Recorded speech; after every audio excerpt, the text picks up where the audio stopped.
Welcome to the Wired to Hunt podcast, your home for deer hunting news, stories, and strategies.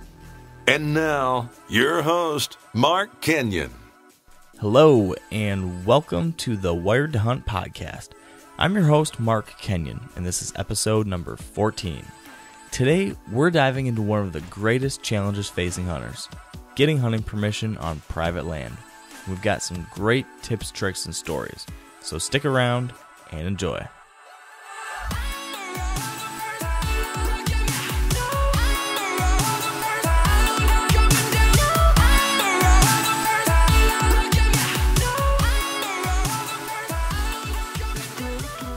All right, welcome to the Wired to Hunt podcast. Here with me today is my co-host, Dan Johnson. How you doing, bud? Mark, I think our friendship has grown over the past couple weeks since we've done the podcast. And when you go away for a week out west and you don't keep in communication with me, I get worried. I'm sorry, bud. It just, I thought we had a good enough relationship to where you could tell me where you're at, what you're doing, if you're safe. I let you down. You're right. Just don't let it happen again. I really did. Yeah, and I was in Colorado with no cell phone or internet or GPS or any of that stuff, but I should have found a way to get a hold of you. You're absolutely right. Yep. Oh man, it was a good vacation though. Like you said, Yep. I was gone all last week, backpacking out in the mountains of Colorado, and it was gorgeous, gorgeous country. Oh man, I'm jealous. So jealous. Yeah, it's I got a thing for the mountains. I love getting out there, deep in them, away from people. And so we spent 6 days, I think, out in northern Colorado, just all up in the mountains there in Rocky Mountain National Park and the Comanche Peak Wilderness. And then in 3 weeks, my wife and I are going to do a 10-day backpacking trip in Glacier National Park out in Montana. So, well, if for some reason you have a suitcase that weighs somewhere around 230 pounds, just don't open it until you get there. All right, I will. Right? I will make sure I don't do that. The tough thing might be convincing my wife not to wonder what it's in there, but I'll see what I can do. Just make sure she tell her, trust me, okay? Just trust me. Yeah, that rarely goes over with her, but I'll give it a good shot. But yeah, I'm back in business here in Michigan, and our attention is turned back to whitetails. I got back on Sunday, and right away I went out and checked trail cameras, and was planting food plots this past Monday. So, definitely right back in the swing of things. Season's going to be here before we know it. That's right. Anything good on your cameras? I'm a little disappointed, to tell you the truth, so far. You might remember one of those bucks I've been hunting the past couple of years here in Michigan, the one I called Leaner. He disappeared towards the end of last season, but I've been hopeful he'd be around, but no sign of him yet. There's one buck that looks like it's got pretty decent growth. He'll definitely be a shooter. I don't know how big he'll be, but he's got kind of a unique, really tall and tight rack, so he'll be kind of cool. But other than that, there's a couple 2-year-olds, and so we'll see. Hopefully this is just early, and there'll be good stuff to come soon. But this week or this past week, for some reason, the Iowa tag draw was a month earlier than it was last year. Oh, and my buddy Ryan, who has been filming for me for like 4 years now, finally drew his Iowa tag. Yes. Yeah. So yes. I am pumped. A lot of people are like, "Oh, you're going to give up your rut." I'm like, dude, this guy, he's a great guy. He's a real good friend. And I am so pumped to film him this year. I saw that on Facebook. That's exciting. Yeah. I'm stoked for Ryan. I know he's put in his time filming for you, so that's going to be pretty cool. That's a fact. And what do you usually take 2 weeks off that time Yep. of year?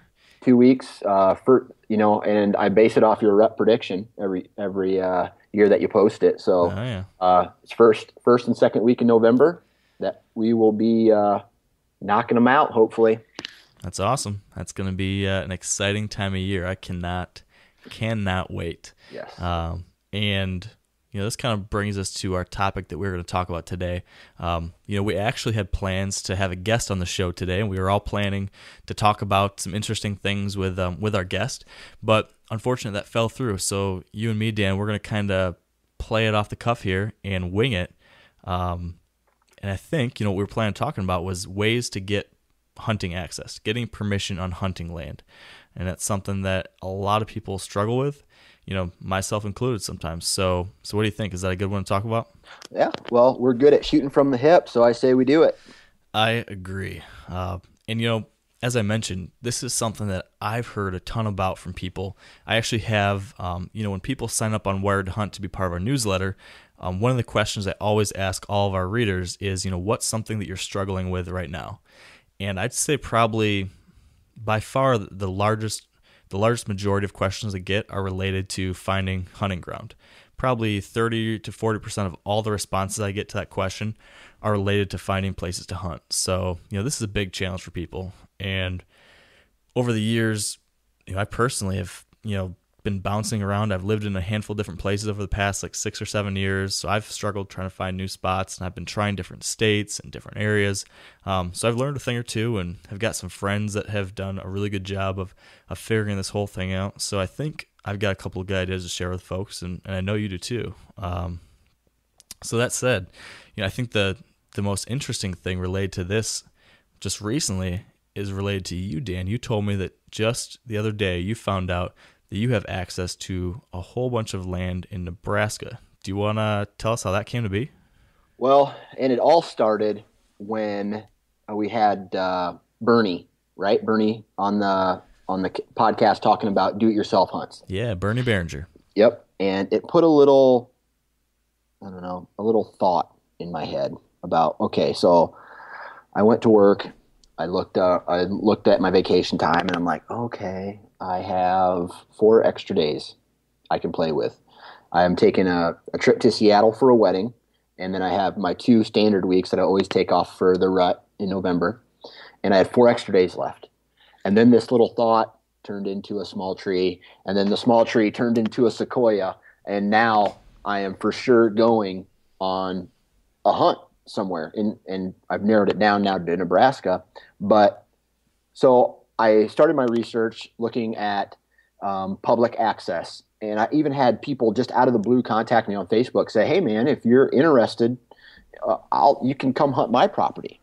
So I try to be a good grandson, and I call my grandma once a week, and we have a little chit chat about the weather or how the neighbor's leaves blow in her yard and she gets mad. Oh yeah. Yeah.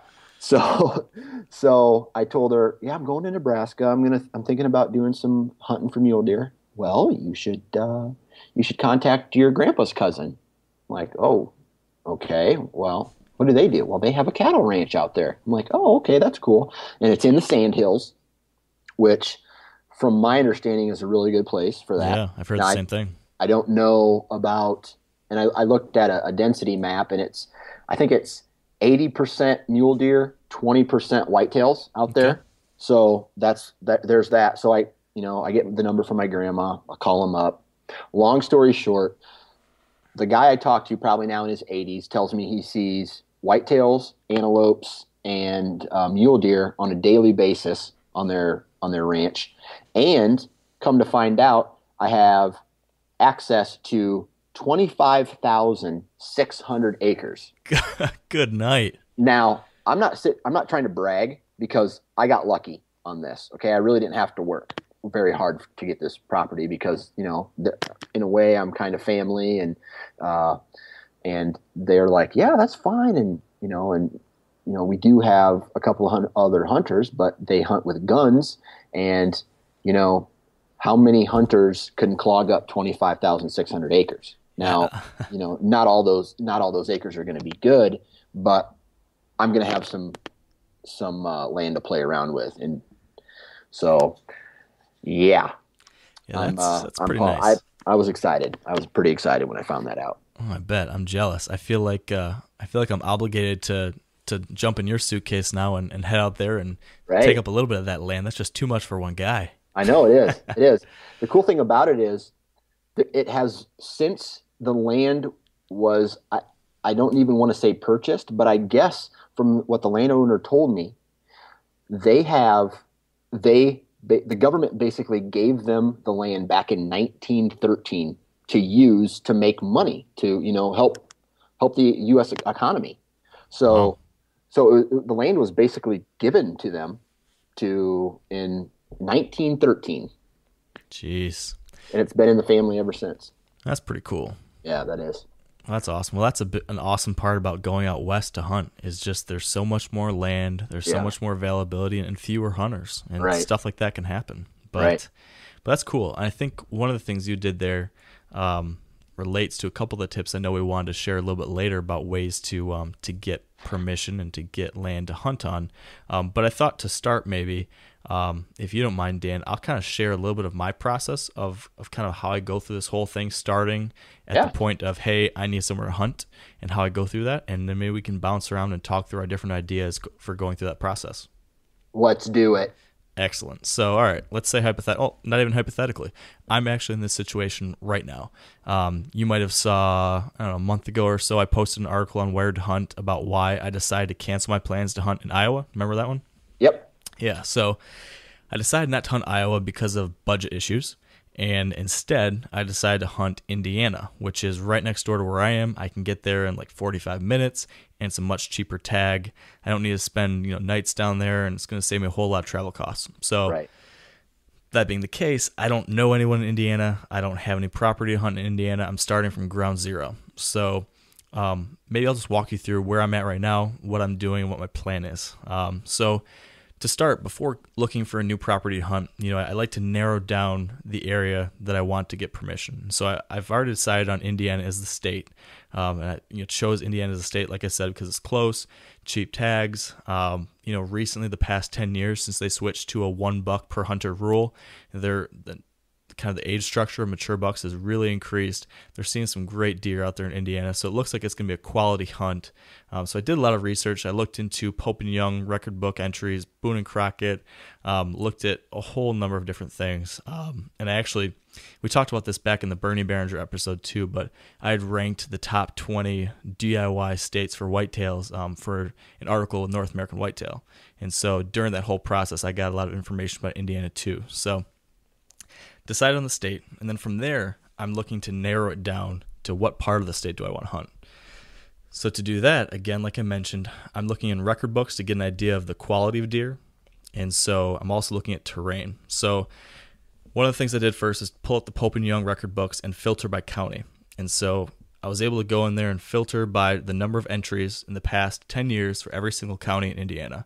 And then I just looked at the top 10 counties. Then I went and I plotted those counties on a map so I could see where the greatest concentration of the big buck counties are in the state.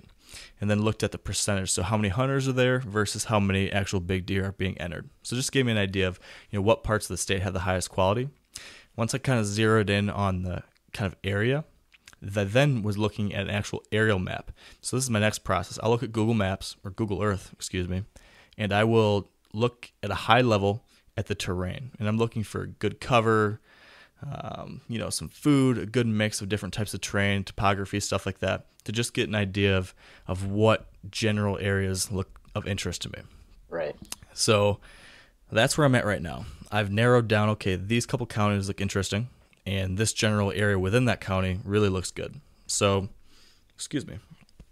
now, a couple weeks ago, I drove down to this part of the state and just did a drive-by.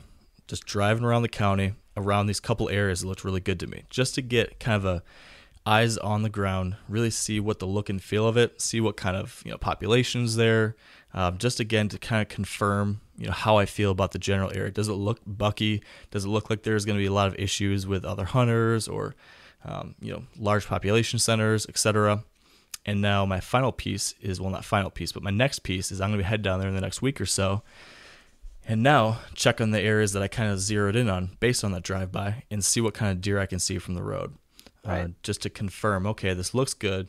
Now, do I see the quality of deer that I'm hoping to see? And this is all kind of a process that I go through no matter where I'm hunting. When I'm trying to find a new spot, I've done this in Ohio, Indiana, a little bit in Iowa, and I didn't come up with this process. This is something a couple of my buddies have really perfected when they lived in Iowa, actually, and a couple of my friends still out there do a great job of this. But I've been able to put it into action here, and I think it's worked really well for us in Ohio and in Indiana. I think it's going to put me on some good deer, and just that we're going to see where it goes from here. Once I do this final scouting in the next week or so, I'm going to say, okay, hopefully the spots I think look good, I'm going to confirm. So I'm looking at a couple mile square area maybe. I've looked at the aerial maps. I've looked on the ground. I've scouted a little bit. Now I'm going to try to take a look at actual properties.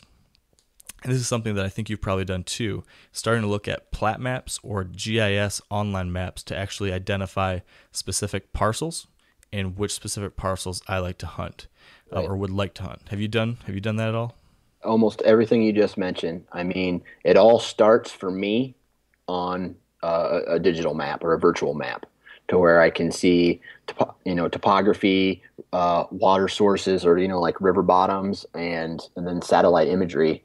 That's where it starts off at, and then I go from there and try to find the plat map. I don't do a lot of research into the Boone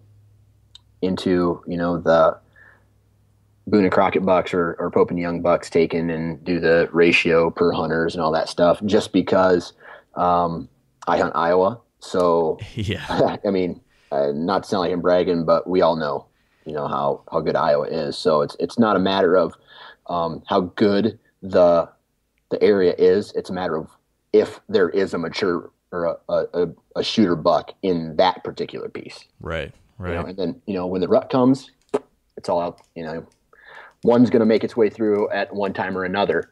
So yeah, but and after you find a piece you want to attack, then you pull the plat map, find out who owns it, and then you knock on some doors.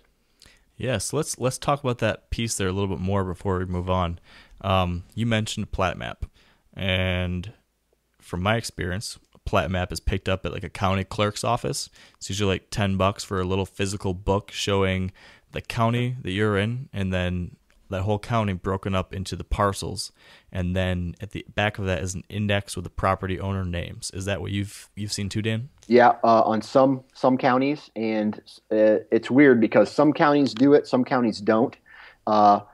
Luckily, the county that I hunt in has a digital format of that, so I can zoom in to an area, match it up with what I find on Google Earth or something, and a number will pop up. You can actually click on it. It will bring up all the information about this land, what the taxes are, what it's worth, who the owner is, where the owner lives, their telephone number. So it's so easy. You have all their information right there in front of you.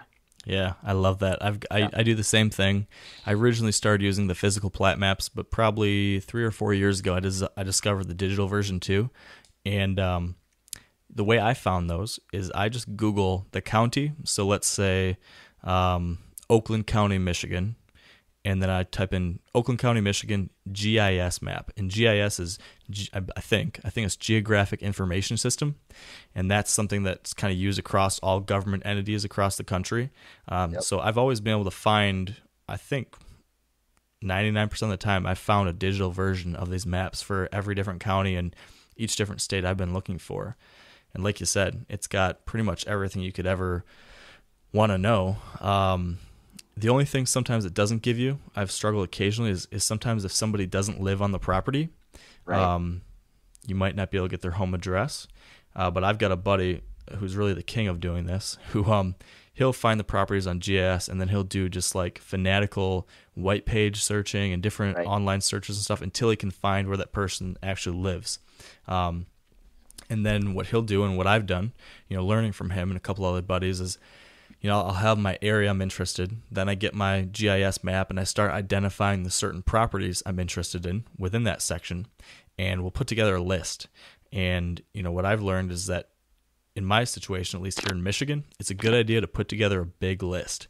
So I'll put together a list of maybe 10 or 15 different properties that I'm interested in, and I'll rank order them. So based on, what I see on the aerial maps or what I've seen when I've actually driven around, okay, here's my number 1, 2, all the way through 15th property. Yeah, pretty serious. You're a nerd. Dude, I pay attention. I'm a detail guy. So I get my whole list together. I have them ranked, and then I get the address and information for each one. And if I can get more information, like,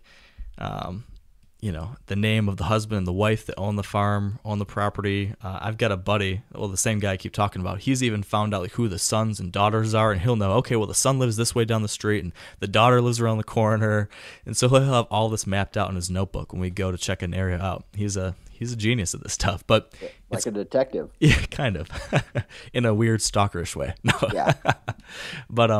But it's good to have your ducks in a row, because what we like to do, and this is another one of my big tips kind of, is that once you have your list, for me, I like to go and try to knock them all out in one fell swoop. So, we'll go down to Southern Ohio. I guess I'll share a story here of when we did this about 3 years ago. Me and my friend, his name's Corey. Me and Corey went down to Southern Ohio with the plan of finding some ground to hunt down in the southwest corner of the state. And so we went through this whole process that I've just explained. Did the looking on the maps, looked at big buck entries, found a general area, took a look at the GIS maps, picked a bunch of properties we liked, put together a list, drove down to Southern Ohio one day in early March, and we had a list of like 15 properties. And what we did is we went and we knocked on the doors of every single one of those people, just one after the other, after the other, after the other. And we just planned on making a whole day and a half of it. And for me, at least, I found that doing them all in one fell swoop is a really good thing, because my biggest challenge when it comes to getting, asking for permission on land is I get nerves. I get nervous about it. I find excuses not to do it. There's always some reason why, today I'm not going to do it. It just can be an uncomfortable situation, having to go ask someone, knowing that you're probably going to get rejected by a lot of people. So what I just have to do is I just need to commit. Okay, today we're doing this. And then once I knock on the first door, it's a lot easier to knock on the second.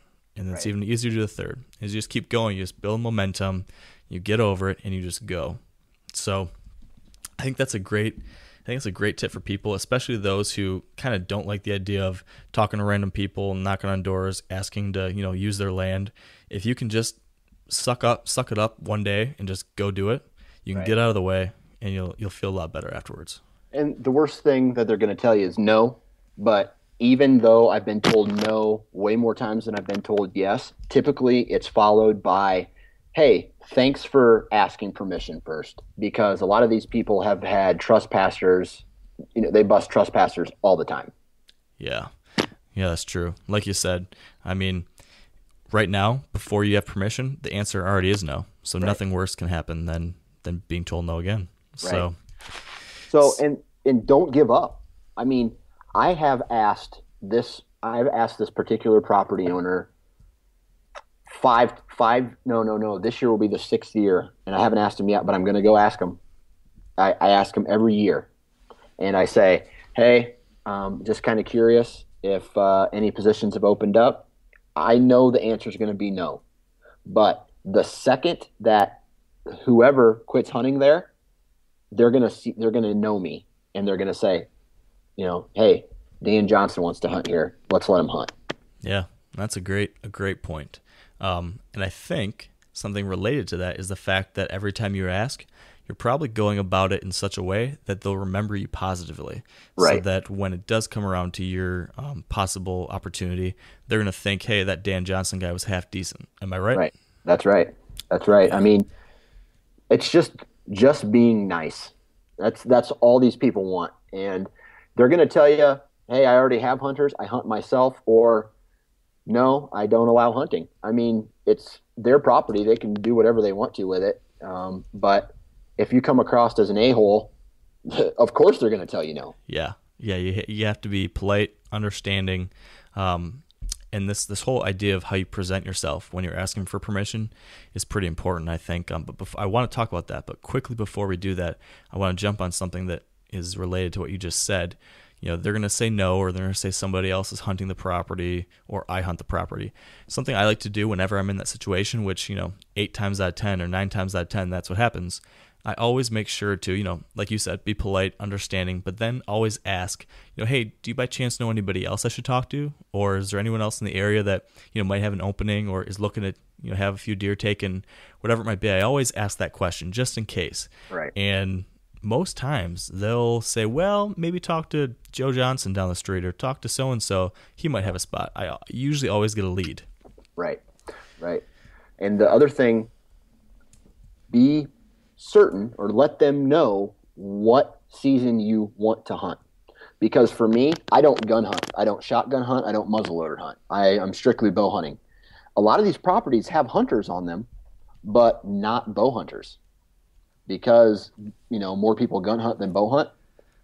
There's another possible opening for you to say, hey, I'm looking to bow hunt only. I don't gun hunt. I'm not interested in gun hunting. Let them know that, because then they don't think of you as just another hunter. You're a bow hunter, and there's a completely different season for that, and you're not going to ruin their gun hunting. Yeah, that is a really good point. And I think also for a lot of people, especially those that aren't as comfortable with hunting, the idea of a bow hunter versus a gun hunter is something they feel more comfortable with. I think less invasive. Yeah, exactly. And some people just are kind of nervous about people walking around their property with guns, but a bow, doesn't really strike that same kind of concern. So that's a really good idea to make sure you mention that. And that's how I have gained majority of my access, because all the pieces that I hunt have shotgun hunters that hunt them after I'm done with the property. So I'm getting first dibs most of the time, and then knowing that, okay, he's not going to ruin anything on our drives. I'm out until shed hunting season, typically. Yeah. No, that's great. So jumping back to what we were just talking about before, the presentation, we already talked about, just being nice and polite and everything, but I also think there's a couple other things that will, impact how the landowner perceives you when you're asking or after you ask. And, one of the first things is your dress code, like how you actually are physically presented. In my opinion, I've always thought clean cut, not overly fancy though, and obviously not dirty. I would, I typically wear like a nice pair of jeans and a button-down shirt, or khakis and a polo or something. It depends on where you're at, where you're asking, depends on the culture there and everything. But just make sure they think that you look like a decent individual. Right. But definitely don't show up in like a suit and tie. Right. Or at the same time, don't show up wearing cut-off jeans and a wife beater, I think. Right. I think that's a good thing to mention is me. I will go to their door, and I'm not talking filthy dirty, but something that makes it look like you're a hardworking person. Yeah. You know what I mean? A little dirt on the jeans or on your Dickies, or just a t-shirt, a hat, maybe some gloves in your back pocket, a pair of work boots, something that shows, hey, I'm a hardworking person. You can trust me. And, I have a pretty big beard right now, and people, feel comfortable, maybe from a first impression, if they look at me walking up their driveway, oh my God, get the gun, Doris, look at this guy. He's coming to get us. But that's what I thought the first time I saw you. Shake their hand, introduce yourself, look them straight in the eye, tell them your intentions, and, smile. I got crooked teeth, man. I'm not going to lie, but you smile at them, they're going to feel less threatened, and start a conversation about, hey, this is what I'm doing. How have you been? Hey, maybe some small talk first about, hey, did you get all your crops in? I see you got a couple dogs. What breed is that? Just something to open up a little bit of a conversation, and don't just come in and go, hi, my name's Dan. I want to hunt your property, because they're going to go, well, you can start by getting off it, So yeah, this brings up a good point. This I think comes to different styles. Right. So I know some guys who can just BS with a guy for no reason. Right. And then other people I know will go up there and be super awkward and be squirming, not really knowing what to talk about or what to say. And I always kind of approach it. It's hard to tell. There's some people, some landowners who like to talk to random people. Right. And there's other guys, you show up and if you start BSing with them, the guy's like, what are you doing on my property? Why are you here? Why are you talking to me? Right. So for me, I'm a little more, again, probably related to my own personality. I'm a little more detailed, and I plan this stuff ahead. So what I'll do is I actually have what I'll call, in the business world, people call this an elevator pitch. And in that case, in the business cases, you need to know, like, let's say you're starting a new business, your elevator pitch would be, who are you and what's your business idea? Explain it in 30 seconds so that if you see somebody in an elevator, by the time you get off that elevator and you meet some random guy, they'll remember who you are afterwards. So what I try to do is have a short kind of pre-scripted, not scripted, but just a general idea of what my quote-unquote elevator pitch is going to be when I walk up to that door. That way I'm just not knocking on a door and staring at a guy in the face and saying, Mark. So Right. So I'll basically go in there and explain, hey, I'm so-and-so. I live down the street, just moved down here, last year, how things going, blah, blah, blah. And then I don't spend too much on the front end BSing until I at least get the basic idea of the fact I wanted, sorry for knocking on your door this time of night. Was just looking for a couple spots to hunt in the area. Was curious if you or if anyone in the area, might be open to something like that, blah, blah. And then I always like to BS and talk as much as possible during or afterwards. But I usually have a plan of the basic way I'm going to get that first piece out and then kind of freelance it from there. Right. But I think it's a decent idea to at least in your head have an idea of how you're going to start that conversation, unless you're the kind of person that can just wing it all the time. But I think for me, it's helped to have a general idea of how to get that going. Right. And a majority of the people that I talk to also are farmers. And if you don't know farmers, they're always busy. Right. They may not look busy, but they're always busy. And they always have things to do, especially if they have livestock as well. And this time of year, with calves and, making sure crops are in and all that stuff, get to the point. But I always like to, I like to BS a little bit. I would say I'm probably better at it than most people, but you have to be able to read a person's, how they are. Yeah. Because if you got a guy staring you straight in the face with kind of a mean look on his face, he probably just wants you to go away. Yep. Okay? So get to the point with this guy. Then you got other guys who, if they're asking you questions back, then you can start opening up and start a conversation with them, as opposed to, certain people who are just like, who are you? What do you want? Yes or no? Goodbye. Yeah. So true. So true. And like you said. Yeah. I've had experiences with all of them. Yep. You got to read the situation and then, advance appropriately. Right. And definitely, it can, if somebody wants to engage with you and you're not willing to, if you're just like straight to the point and want to get out of there, that's not going to help you out in the future either. Because, like we said, let's say you're chatting with someone, they tell you no, but you still have that opportunity to ask them if they know anyone else. Or, what I always like to do is, thanks so much for chatting with me. Totally understand that, this won't work out. If in the future something changes, here's my card or here's my phone number. If you happen to remember, would really appreciate if you could let me know. Would love, a chance to blah, blah, blah. Right. And you never know. If you leave a positive impression, they might reach out. Or like you said, keep reaching out in the future to them, checking, and your opportunity might come. Yep. Another thing, that I'll also do, not only will I ask them, do you know of anyone else, but I'll also mention, if you happen to chat with anyone in the next couple weeks and you hear something like that, would you be willing to reach out to me? Something like that. And, most people are like, oh, sure. And maybe they will, maybe they won't. But at least having that card or that phone number to give to them opens up that opportunity that maybe if there's a chance, someone might reach out with an idea. So if you're nice and if you're the kind of person that they enjoy being around and they thought was, a respectful guy or girl, that might happen. Right. That very rarely happens with me. Yeah. Back to they're always busy type of, but the areas that I hunt, these properties have been in these families. Most of these properties have been in these families for 70 to 100 years. So they know everybody. Everybody knows them. It's almost like you have to get into their inner circle before you can make them feel comfortable. And that's why, like I said earlier, don't give up with just 1 year and walk away, because the next year they'll recognize you. They'll say, okay, this guy's serious. He's not just some one-timer coming in and out. He's serious. He wants to establish a relationship with me. And, obviously they're not going to say that, but, establish that relationship. Hell, they may say no again. But like I said, the property, my best hunting property that I have, took me 2 years of no's, and then the third year I got a yes. That's awesome. Yeah, perseverance. Yep. So keep at it. Yep, absolutely.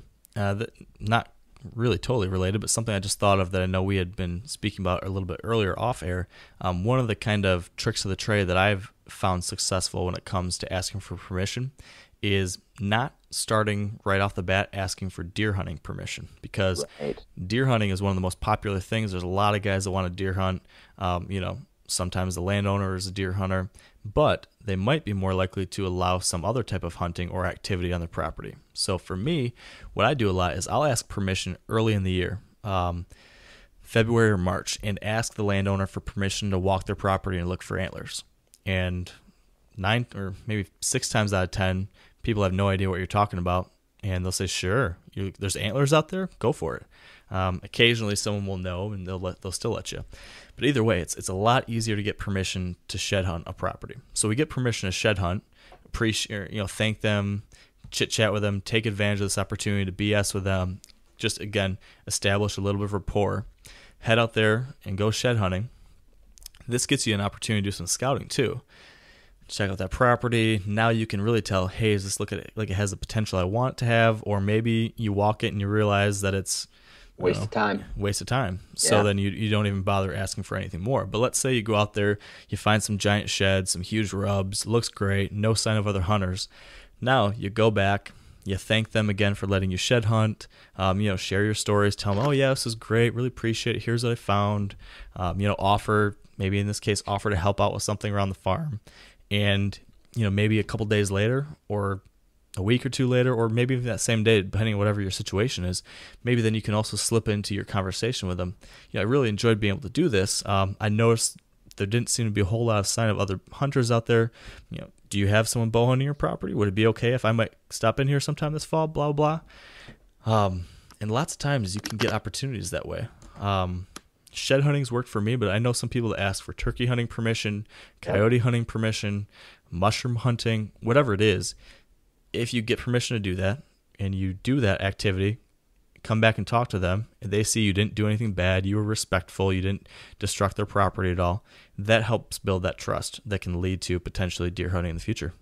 Right. Yeah. I agree with everything you said except mushroom hunting. Around where I hunt, mushroom hunting is like sacred. Really? Nobody tells you they're good spots. No, it's all secret. Oh no, we don't have any good mushrooms. Then the one day the lady goes, "Oh no, we don't have too many good mushroom spots here," and I already have permission to hunt it. I come up after I think I took down a tree stand or something one day. She had like 5-gallon bucket full of mushrooms. I'm like, nope. So I gave her a hard time because I have a good relationship with her now. It's like, no mushrooms, huh? She's like, oh no, I happened to run into these on accident. I'm like, 5 gallons? Sounds like an accident, yeah. That's funny. But yeah, I think other than mushroom hunting in Iowa, you can probably get away with asking for these different activities, and then going for it. Something I just mentioned there, I think applies in general. That being, let's say you do get permission to shed hunt or maybe even deer hunt, whatever it is. If you get permission, do something to say thank you for that landowner. Exactly. Because if you just got shed hunting permission, and if you show again your gratitude, this might help you get deer hunting permission. And if you did get deer hunting permission, if they see that you're respectful and you show that gratitude, it will help you keep that permission. So for me, I've personally done things to help around farms, done some wood cutting, done different little projects like that, offered to mow someone's lawn, stuff along those lines. I know other people that, will bring a gift basket at the end of the season, or will give the landowner venison, give them gift cards. I don't know. Have you done anything like that or experienced something like that, Dan? I've installed a satellite dish. I have cut down trees. I have helped them spread gravel on a driveway. And my favorite story I tell people is what I thought was going to be a 15-minute gate fix turned into an 8-hour job where I finally had to tell the guy, listen, I need a drink of water if I'm going to be doing this. And he was, some old timer, and he let me have permission, but he had some cattle broke down a fence, and this hunting their property is not just something for you. Okay, it's their property. You have to give something back, and I don't mean from like a conservation standpoint, like plant a tree, but help these people out. I've done, like you said, I've given old ladies flowers. I've given, gift cards to Walmart or like a local farm store, cut down trees, fixed gates, satellite dish, I even helped rip out carpet of an old farmhouse that was getting renovated once. Nothing too hard or serious, but, it maybe took me, aside from the 8-hour fence job, maybe an hour and a half was the most I worked. But what's that get me? That gets me unlimited hunting, bow hunting on this property, shed hunting, turkey hunting. So I get to do whatever I want, but, sometimes you just got to bite the bullet and break a sweat. Yeah, it's a very worthwhile investment of your time and energy, I'd say. Right. And it's like you said, they're really helping us out, and we owe it back to them.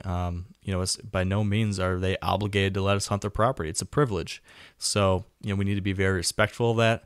And, another point is when we're on that property that we've been given permission to hunt on, I think it's an obligation of all hunters to be very respectful of that land. Don't damage things. Be careful to leave it as you found it. Right. Because like you said, this isn't our ground, and it's important to, represent hunters' property properly and do ourselves right by the landowners. That's a fact.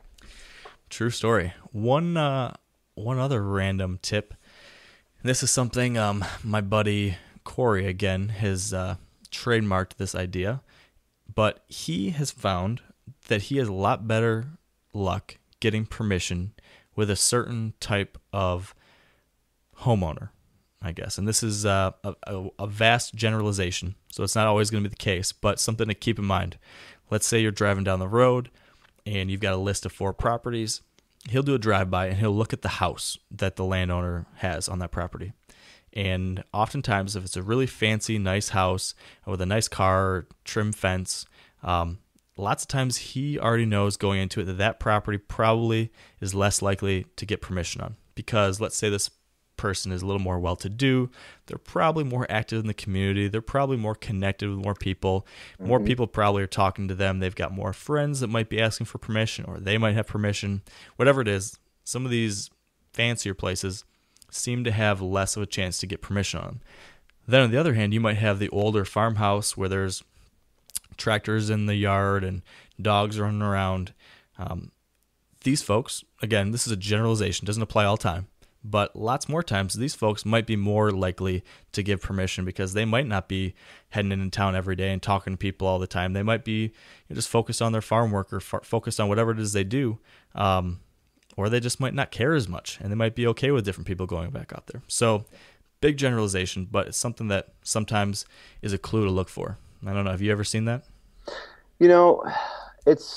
I guess I never really put too much into it. I mean, around where I hunt, they're a majority old farmhouses. There's a couple new ones, but it's typically after the farmer has already retired. They just build a new house 100 feet from their old house that they've lived in for 50 years, and then somebody else, like a farmhand or a grandchild or a son, will move into the old house. So yeah, it's a generalization, but it doesn't keep me from knocking at their door. I don't care if your yard's surrounded by pit bulls. I'm gonna knock on your door. Oh yeah. Unless there's a sign that says "Stay out," no trespassing, all this stuff. Then they're not gonna let anybody. A majority of the time they're not gonna let anybody hunt. But I'm still gonna ask because, gotta give it a shot. Right. Gotta give it a shot. And I think that is the biggest thing when it comes to this whole topic of getting permission on property, on private property. In the end, it comes down to just sucking it up and doing the work and asking. Right. I think probably, and this applies to me, this has been my biggest struggle, like I said before, and I think for a lot of people, is they just never do it. They talk about it. They complain about the fact I don't have enough places to hunt. I do it too. I complain about not having enough spots, or concerned about this spot or that spot, or losing a hunting location. It's so easy to complain about our bad luck or whatever, but there are a lot of opportunities to get hunting permission. It's just a matter of getting out there and doing the work. And it's a numbers game, like I said. In a lot of spots, especially here, in Michigan, we're with a million hunters. 9 out of every 10 doors I knock on, I'm probably going to get a no. Right. So I just go into it knowing that. I set the proper expectations, and I say, okay, I'm going to be told no a lot. That's okay. I'm ready for it. I'm just going to keep on knocking. And it's a matter of just making up your mind, committing to it, and then taking action. And I think if you do that, good things will eventually happen. But you got to stop making excuses. You got to stop putting it off, and you just got to make it happen. Right. And if someone tells you no, there's nothing wrong with a rebuttal. So, for example, what I say is, "Hey, do you mind if I bow hunt your property?" Well, I already hunt it. Well, do you bow hunt it? That's kind of a rebuttal. Well, no, I don't bow hunt it. Well, would you mind if I bow hunt it? Well, no, I kind of manage my land for my gun hunts. Okay, no problem. Or, do you mind if I hunt your property? Well, I had an accident on the farm with a hunter one time, and he tried to sue me, and I would be willing to get a legal document signed that if I hurt myself, I can't sue you. Which I have 2 properties that on a yearly basis, I have to put my signature on a legal document saying that I am not responsible for any harm to my body that is caused on this property. Yeah. So, offer something like that. They say, yeah, no, I just, okay, here's the worst no I got. Do you mind if I hunt your property? Well, my Indian spirit is a female deer, and just please, if you do, don't shoot any does, because this lady I think she was a hippie, and her parents passed on and gave her and her brothers the farm, and she lived the closest, so she was responsible for it. And wowzers, this lady was off her rocker, but I got permission to hunt it. And I just couldn't shoot does. And I respected I could have shot 100 does off that property, but I respected her wishes. And that, because I think karma's a son of a gun too. I don't want her or some doe to haunt my dreams the rest of my life. Definitely not. Nobody wants spirit does haunting us. No, absolutely not. Well, it's about that time. I think it's about that time. Once we start talking about the Mystics, it's time to close things up. So, that said, to everyone out there listening, I hope this has been helpful. I know lots of people have been asking us about how we go about getting permission on pieces of ground. So I hope that some of our thoughts and ideas here can help you do that in the future as well. And if you did enjoy the show today, which we certainly hope you did, as we always say, we would really appreciate it if you could leave a rating or review on iTunes. It's really quick. You just go into iTunes, click on leave a rating or review, put a star rating in there, and just type in a few sentences about what you like or don't like or love or hate about the show. We won't take offense, and we just appreciate that. So thank you in advance for taking the time to do it. It really helps new people find out about the show, and hopefully the show is helpful. So speaking of thanks, we would also like to thank our partners who help make this show possible.